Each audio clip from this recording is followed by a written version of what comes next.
ഇനി കൈ കഴുകണമെങ്കിൽ തുറക്കണം. ഞാൻ ചാവി നിൻ്റെ വീട്ടിൽ വെച്ചേക്കാണ്.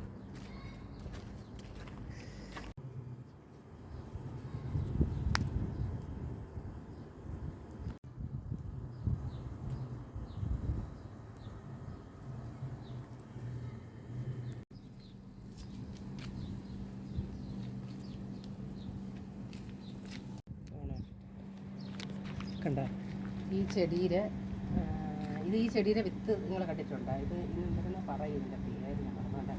ഇഷ്ടം പോലെ ഇതിൽ കാ പിടിച്ച് കിടക്കുന്നു. ഞാൻ ഇതിൻ്റെ കാ കണ്ടിട്ടില്ല. ഇതിലിങ്ങനെ കാ പിടിക്കുന്ന നമ്മൾ കണ്ടിട്ടില്ല. ഈ നോക്കിയാൽ എന്തൊരു ചെടിയാണ്, എന്തരാണോ കേട്ടോ. ഇതിൽ നല്ല അരി, നല്ല ഇതാണ് ഇതിനകത്തിരിക്കുന്ന സാധനം. നല്ല അരി. പക്ഷെ ഞാൻ ഇത് ആദ്യമായിട്ടാണ് ഇത് പൂ കണ്ടിട്ടുണ്ട്, പക്ഷെ ഇങ്ങനെ കാ പിടിക്കുന്ന ഞാൻ കണ്ടിട്ടില്ല. നിങ്ങൾ ആരെങ്കിലും കണ്ടിട്ടുണ്ടോ? ഞാൻ കണ്ടിട്ടില്ല. ഈ വീഡിയോ കണ്ട് എല്ലാവരും ഇഷ്ടപ്പെടുന്നവർ ലൈക്ക് അടിക്കുക, സബ്സ്ക്രൈബും ചെയ്യുക.